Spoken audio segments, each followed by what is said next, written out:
Welcome to Outsider Gaming. You're here with Paul. I'm a content writer for the website, and I am so lucky today to be joined by the wonderful Ravi.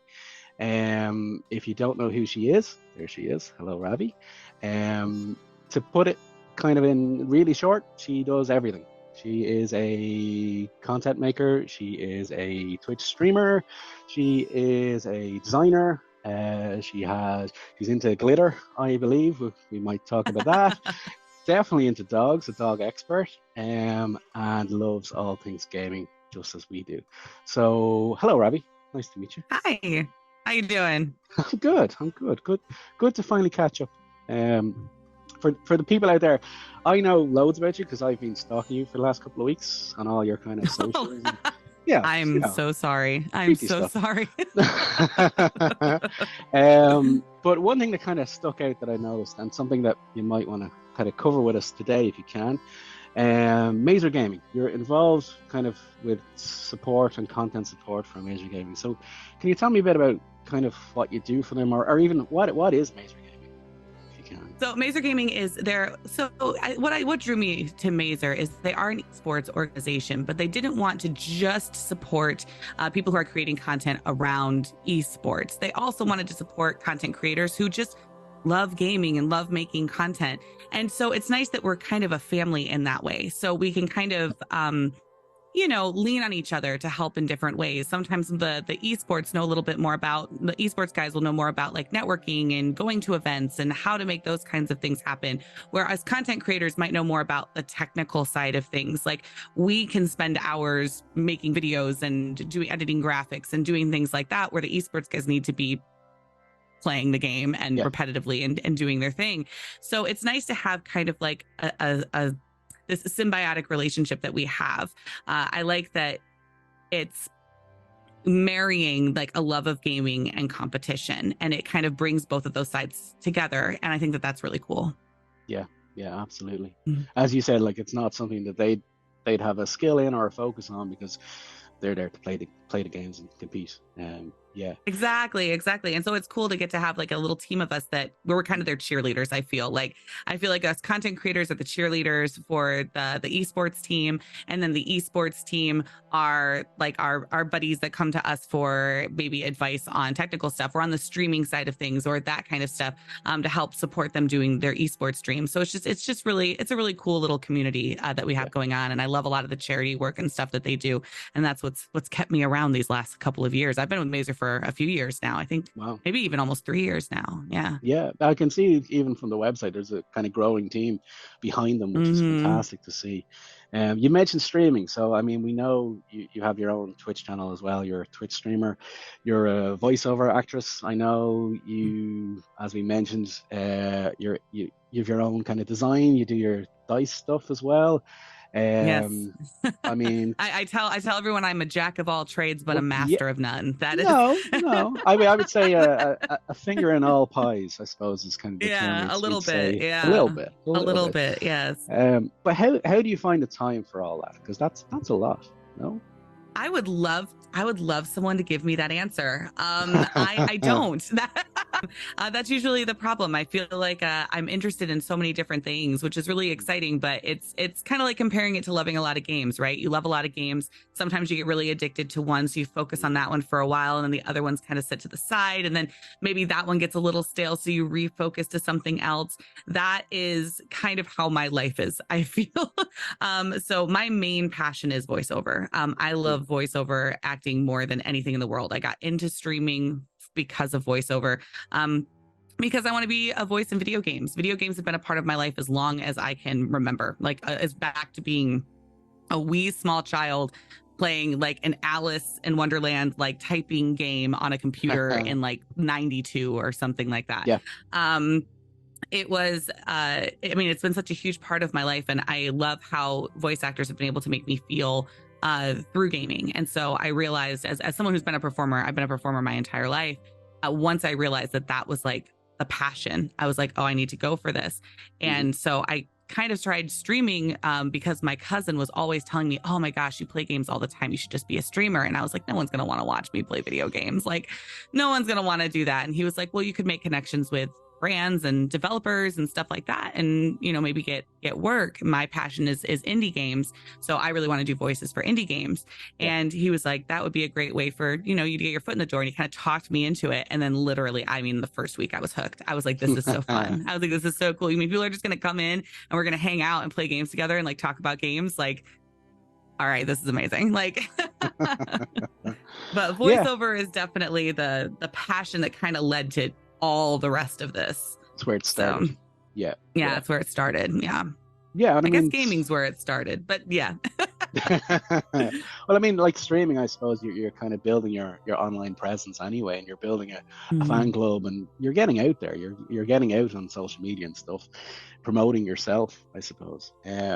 So I mean, like streaming seems to have taken off like crazy. As you said, you couldn't have imagined, and I was the same. Like I think I remember watching PewDiePie years ago, and I realized then there's something there. I could watch this guy. There are loads of people probably wanting to be the next big streamer, be the next PewDiePie, or be whoever.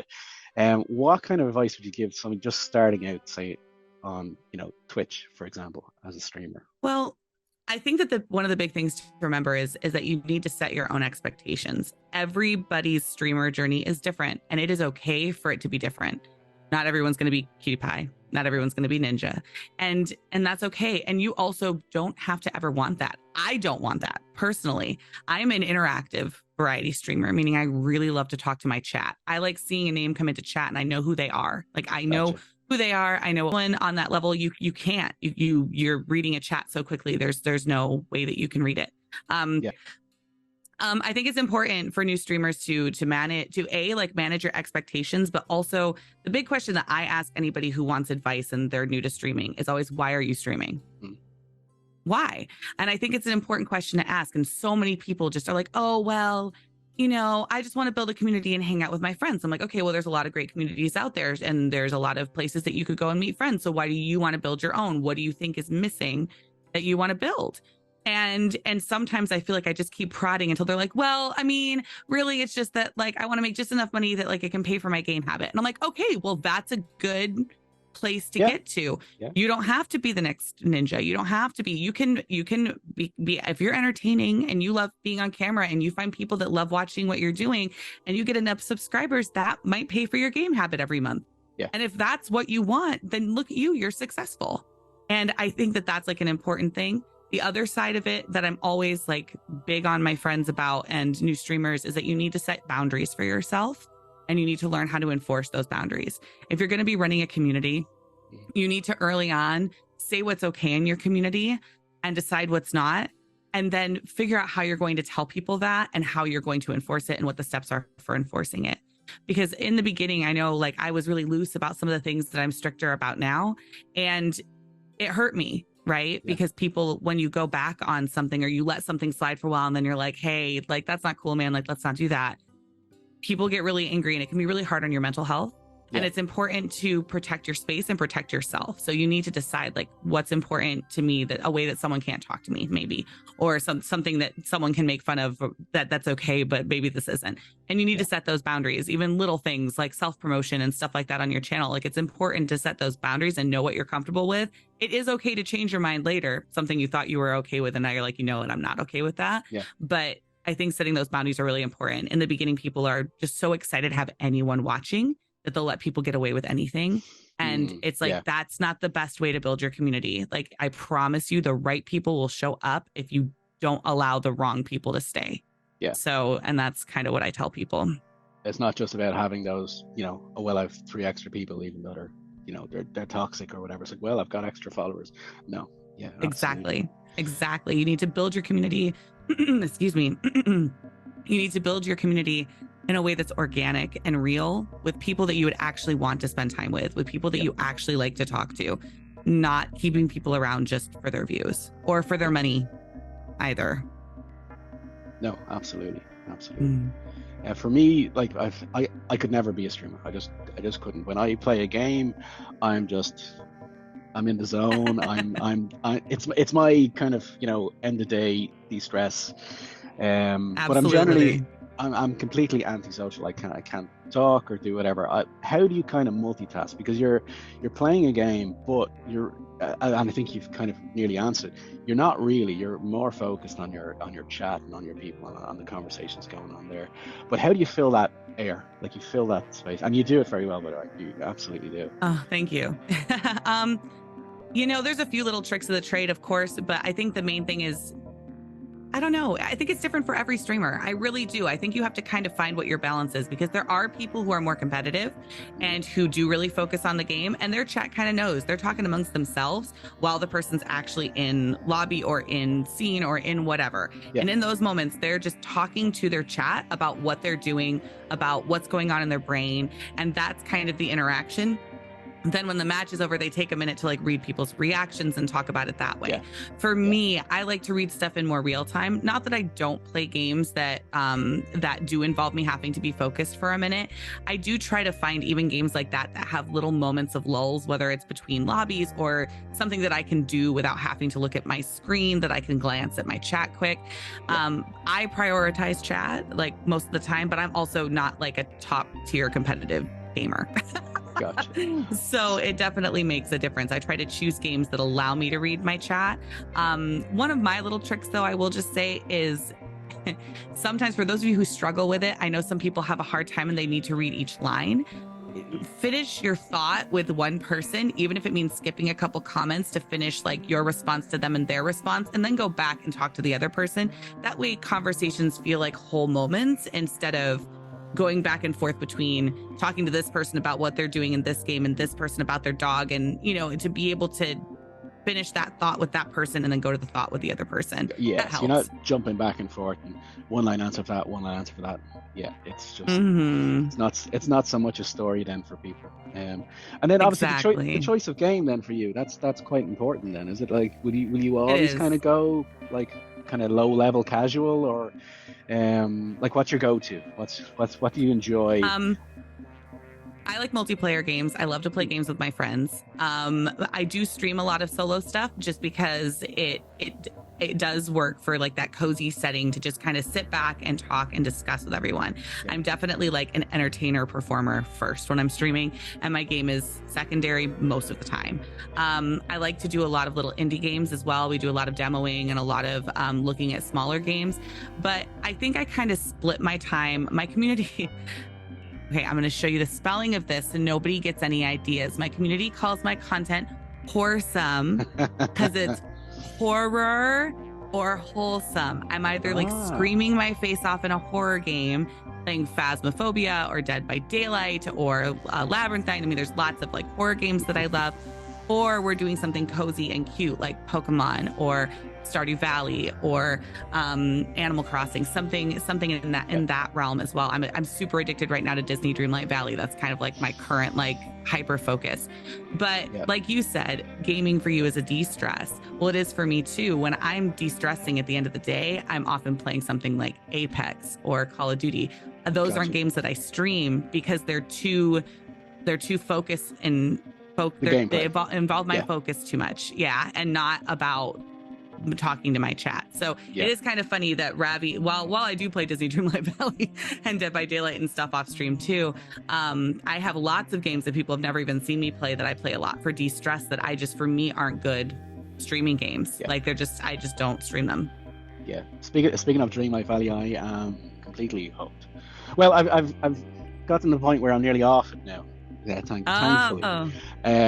But I keep going back. But there's an update coming. See, that's it. Anytime they do an update, I'm straight back in, and I'm grinding that star pad. I'm loving every second of it. Like it was sneaky because I thought, oh, it's on Game Pass. It's not going to cost me anything.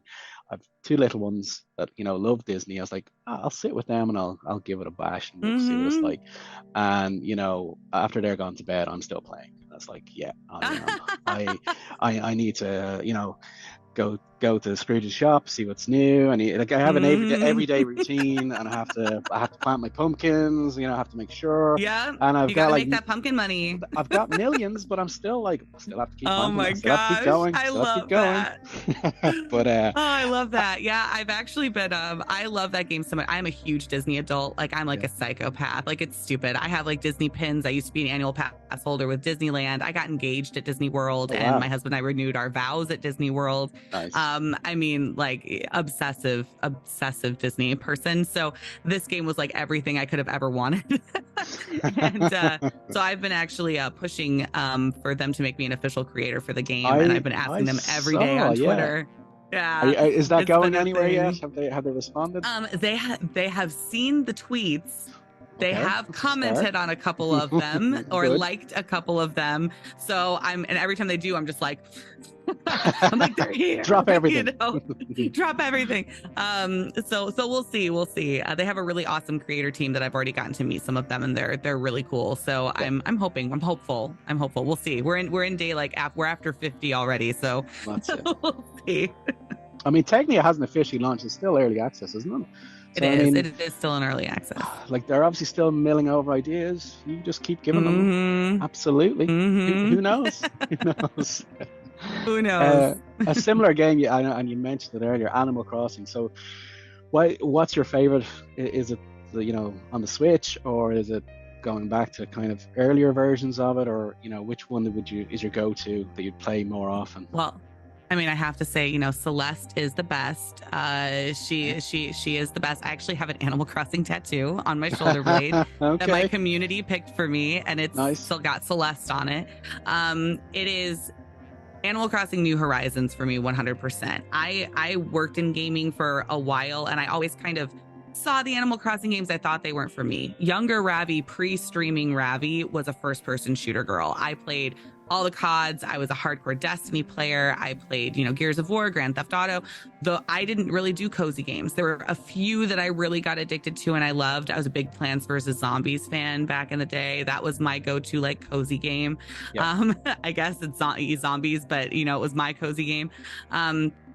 So when the pandemic and everything hit, and Animal Crossing came out, the new Animal Crossing. I had played New Leaf a little bit with my cousin when I was younger and stuff, but I had never gotten super hooked. Yeah. And when I say that Animal Crossing saved my life, I'm not joking. Like there was something about, and I think we all kind of felt it. The energy for this one was different just because of when it came out. Here was something that had a structure in it. Yeah. For a bunch of people who just lost all their structure. Right? Yeah. It gave you a day-to-day kind of, yeah. It things did. to do. Yeah. I had my routine of getting up and checking the shop and going, to this place and watering my flowers and talking to each of my villagers and bringing them each gifts. And then maybe I'd go to my friend's island and bring them something that I found in my shop or whatever. And that routine, I feel, was just so positive. Everything about it was happy. Everything about it was exciting. My friends and I would have, and people in my community, we would have like birthday parties on our islands for each other and stuff, and like throw parties. That kind of interaction and that ability to do that, or even just the ability to digitally send a gift to your friend where they were going to wake up in the morning depressed, from being inside their house for 3 weeks and opened up their little thing and have like a new little couch to look at that they had been looking at. It was so wholesome and so wonderful. And I met so many of my favorite streamers during that time. Some of my closest like friends in the community I met because of Animal Crossing. Most of my closest community members we met because of Animal Crossing. I'm so grateful to that game because of what it gave all of us, So Animal Crossing New Horizons will be in my heart and soul and love for until the day I die. Yeah. I think the timing was perfect. Everyone had loads of time on their hands all of a sudden, and it just came out right smack bang when we needed it. Yeah, really, really. It did game. right when we needed it. Yeah. Completely switching from the wholesome and the cute and the lovely. We'll go on about some of your wholesome games. Like Dead by Daylight, I'm familiar with. I've played a little bit of. I was more probably Friday the 13th, I think, than Dead by Daylight. But how you and I don't know how you stream them, to be honest, but yeah, is there, do you get a kick out of just getting the daylight scared out of you, or obviously your I community does anyway? must.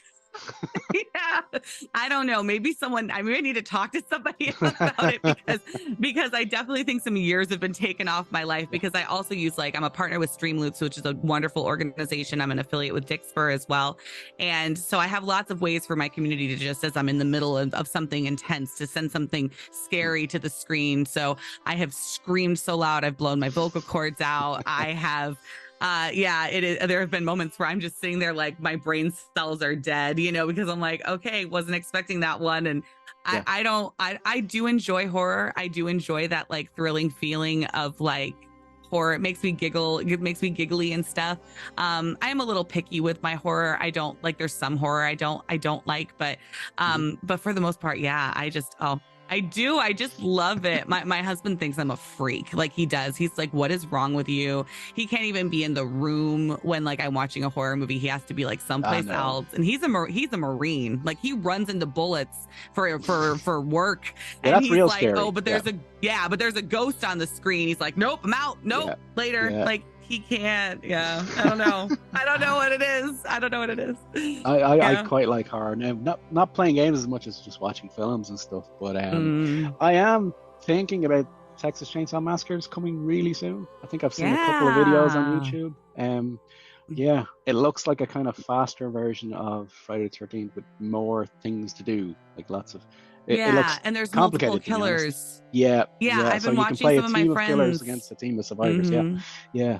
It looks interesting. I've been watching some of my friends play it, and I think that it looks really, really good. I didn't get into the test because I just haven't had time, but I do really like it. I think it's going to be something I'm going to be super into. I really do. And not only that it's Texas Chainsaw Massacre, but just that style. I love multiplayer. I love that kind of working with your friends against someone. I think it'll be a good time. I think August 18th, actually. I think. Good. So can we expect to see you playing that one? Streaming, hopefully? I think so. Yeah, hopefully. I'm very much looking forward to that one. It's right up my alley with games like Dead by Daylight and whatnot.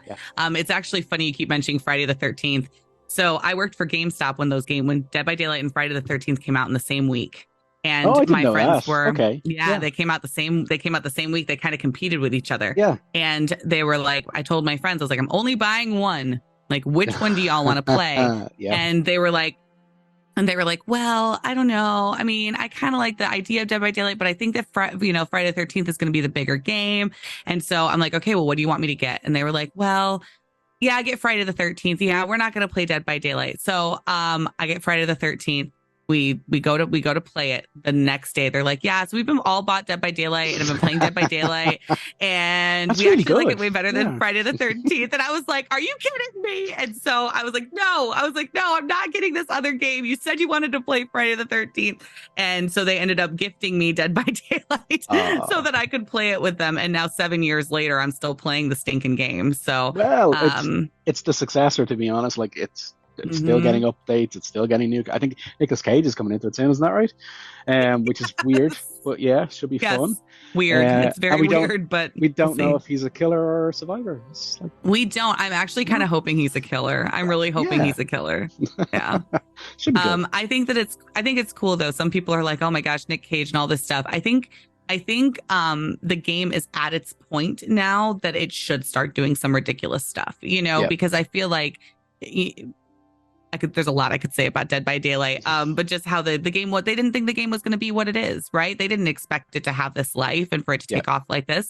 And so when the devs built the foundation of the game, they kind of built it with some bad cracks, or we'll even say some safes that they kind of can't lock into to fix some of the problems the game has. So they'll have to make a whole new game eventually, to give us something different. And that's kind of exciting, but also kind of scary when we've put all so much money and time into this game. But we know a Dead by Daylight 2 has to come at some point, right? So I'm hoping that it's kind of soon, in the next year or so, and then they're going to give us these kind of fun, silly things for now, and then also eventually, maybe put some of that fun, silly stuff into the new game too. So we'll see how it goes. We'll see how it goes. It should be fun. Hopefully we hear news about it soon. So speaking of different things and all the different things that you do, I know you're currently working on a project. Can you tell me a bit about it?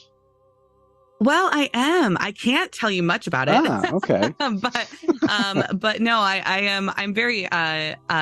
I mean, I'm always got some sort of project going on, but one of the things that I'm really proud of that I've gotten to work on is called the Night Shift podcast, Hmm. and it is in like an audio fantasy drama that you would listen to just like you would listen to an audiobook, but you listen to it on Spotify or Apple Yeah. Music. If you want to check it out, the Night Shift podcast, nightshiftpod.com. It's an amazing group of writers and voiceover actors, and I mean, it won an award in the UK for audio production last year.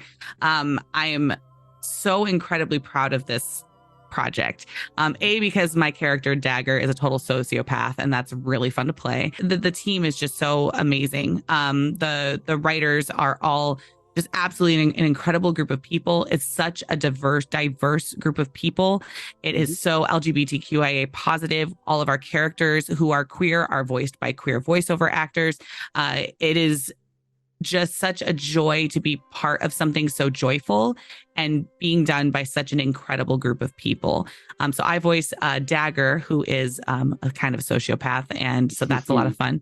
As well, she has tattoos all over her body that she can bring to life with magic, which is pretty freaking cool for a criminal Wow. to just be able to pull a knife out of your skin. That's handy. Yeah, it's pretty handy. I kind of wish I could do that. Like, that's pretty cool. But we actually got funded for a second season after winning an audio award in the UK for season 1. Our lead writer, Julian, he is based in the UK, and so actually got funding for a full season 2. It's in development right now. They are working on it, writing it, and getting everything set, and should be getting scripts and things out to the actors here very, very soon. And we're going to be starting season 2.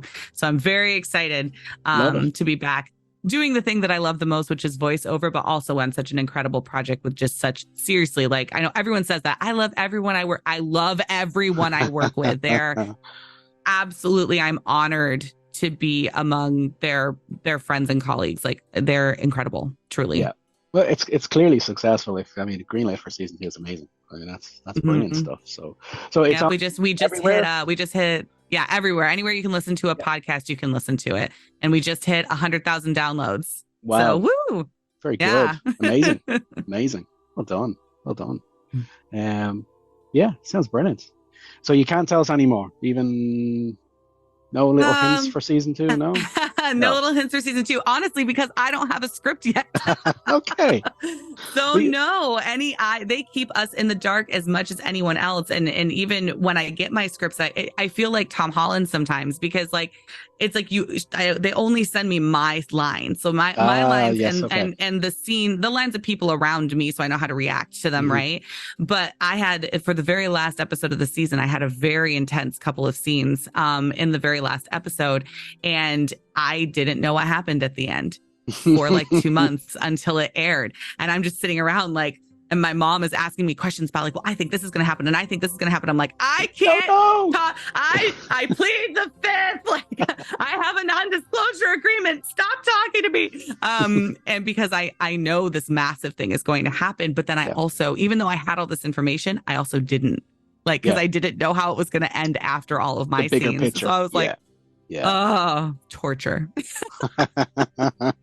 Torture. Well, I'll definitely be tuning in, and I'll definitely listen to season 1. Sounds amazing. Sounds brilliant.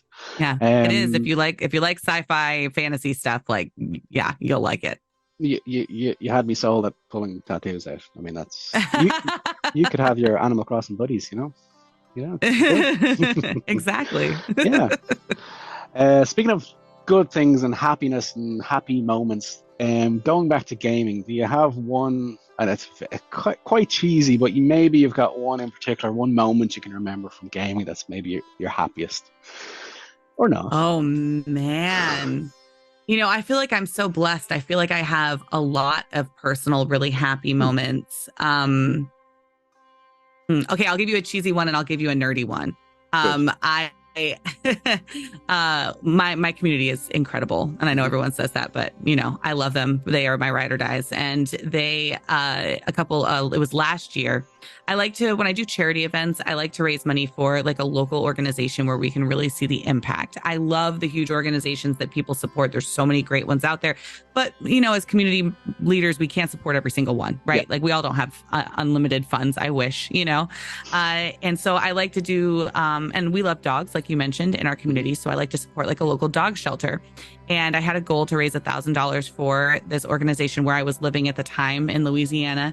And they were really having a hard time making it like month to month to take care of their like 50 animals they had at a time, or often they were 5 over their limit and stuff. And I was like, if we could just raise $1,000 for them, that would be so impactful. Yeah. We raised over $2,000 for them in a 12-hour stream. And it literally paid for the food of every animal in that shelter for an entire month. Brilliant. And like, so that was like the way to think about and I got to go to the shelter and like see the dogs and see them get their food. And like, it was just so amazing to know that like that relief and that stress was taken off of those people, that they could focus money in other ways and medicine and things that they needed. To know that every single one of those animals was paid for by my community was that's a good blew my mind. Yeah. It blew my mind. And then cheesy nerdy thing. I was at a back when I worked for GameStop, I would go to these E3 events for Microsoft, and I was always a big Microsoft nerd before I gave my soul to the PC. And Gears of War is like my all-time, favorite game series ever. And while I was there, they had it was the Gears of War, like the revamp that came out, and there was people there talking about it. And some guy from Forza like came over and was talking to the Gears guys, and I overheard him talking about how he had worked art direction for the original Gears, the original 3. And I'm just like, fangirl, like, and so I literally stalked this man, because I was by myself at the event. I just like had a ticket, so I went, because why wouldn't I, and I just like stalk him back over to the Forza area, and I'm like, hi, I'm sorry, I'm stalking you. I heard you just say to them that you worked on Gears 1 through 3, and he's like, oh yeah, like I was one of the art directors for the original 3, and so we just stood and just talked about Gears of War, and he told me like different plans that he'd had for different character deaths and things like that. That was one of the coolest, most joyful. I was like a little kid seeing their hero, like talking and just getting to hear their perspective. I mean, game devs are just it's just so creative. I love seeing behind the scenes and how their brains work and how they came up with different things. And that was an amazing, amazing moment for me. Wow. Yeah, I don't think anyone could top that, and that sounds amazing. Brilliant. Brilliant. So taking from happy to rage. God. so even I thought about this before asking. I was thinking, like, what moments did I just completely rage quit? And I only really have 2, and really there's only one. Because, the first thing that jumped out at me was Elden Ring, and I was obsessed with it. Got sucked in. You did that to yourself. Yeah, but that's the thing. It wasn't actually like that bad. It wasn't a rage quit, but towards the end, it was, like the last 2 bosses, just insane. But it wasn't like a rage quit. It was more out. I can't do this. I'm nearly getting there, and it's just, I made a little mistake there. So you felt like you were making progress, which is why that game is so good. It's why it's so special. But yeah, so not really rage quit, because it was a case of walk away, come back again, and get it done. My only real rage quit, and this still haunts me, is Mad Max. I don't know if you played Mad Max. It's kind of underrated. Play Mad Max. Really good game. It's an excellent game. Yeah, I'd say I'd done almost all the side missions. I'd done almost everything in the game. Went to the last mission. Excellent game. Yeah, and then the last mission is driving, which I was okay at, because you take out convoys and stuff during the game. It's fine, but that last mission was just painful. I just could not do it. It's like it was a different game all of a sudden. It was a complete, and you were locked into it. And I like 20 goals destroyed, and I was like, no, I'll walk away. I'll come back. I'll do it. I'll go calm. I'll come back. I'll do it a different day. And I'd say I had that same conversation with myself 3 or 4 times. Did it 3 or 4 times, and no, I literally had to just give up. I've never seen the end of that game, and now I don't want to. I'm that way with I'm exactly where you are with that, with Cult of the Lamb. Cult of the Lamb. I tried to beat that final boss like Oh on no, stream, on two different streams. I'm playing that now, and it's so Yeah, much and fun. I don't think I don't think it's that hard. I Yeah, think it's me. So I'm really not I'm good at very early games. on, so it could be. Okay. I'm blind in my right eye, and I've always had like a hard time with like anything. If there's too much stuff happening on the screen, Yeah. I have a hard, which is why I was always a first person shooter gamer, right? Because everything is right in front of me, and this is what I need to focus on. Yeah. If I'm top down or something, I will be like, I'll be hitting my teammates. I'm just like not even, I can't tell. Yeah. So anyway, I think that that's part of it. It's just I'm just not good at games like that as much as I am like a first person. Yeah. So yes, I haven't rage quit. I've inner rage walked away. Like I've just been like, okay, so y'all, that was fun. We're gonna go play some Disney, and I'm gonna calm down. They're like, what? You're not gonna go? No. I'm done. I was like, 10 times was enough tries, and now we're going to go play something else because I don't want to rage quit. I have absolutely rage quit before. I rage over people being toxic. I don't rage over games. I rage over people being toxic in games. So I was a big COD player, back in the day, which meant I pretty much couldn't talk because I don't know if you know much about women playing Call of Duty, but it's not great for us often. Yeah, I mean, the stuff on the mics is just disgusting. Yeah, it's disgusting. Yeah. So I often either had to be in a private chat with friends and just not talk to other teammates or whatever. But those few times that I thought, oh, these guys seem cool. Like, hey guys, I'm rushing Bravo, and there's like, and I'm just like, yeah, I'm just killing my teammates now. Like I don't care. Like I'm throwing the game now. So those are probably some of the only times I've ever really rage quit. I will say when I worked for GameStop, though, when people would come in to purchase like Dark Souls, I am not lying when I would just upsell them an extra controller. Because I would be like, hey, you're going to smash this against the wall. I was like, you're going to throw your controller against the wall playing this game, right? So you want to buy this? You have a backup now, so you can just plug it in and not have to come back here, or and they would just and some of them would be like, no, ha ha ha ha ha, and some of them would be like, you know what? That's thinking ahead, and they would buy it. Yeah. I love it. Yeah. Brilliant. I've got just one last thing. Before we finish off, I just want to say to anyone watching or listening or wherever you're getting this information, or if you're on the Outside of Gaming website or if you're on YouTube, just if you like the content, please hit like and subscribe. If you don't, shame on you. But, tell us why. Leave us a comment. Let us know what we're doing good, what we're not doing great. And just the last thing I want to say, Ravi, is where can people see you and get you, and what have you got going on right now? I am either Ravynia or Ravynia Gaming, pretty much on all of the different socials, especially on TikTok. You can find me at Ravynia Gaming. If you want to check out my custom made dice for Dungeons and Dragons, you can check that out on Ko-fi at Natty20. That's Nattie.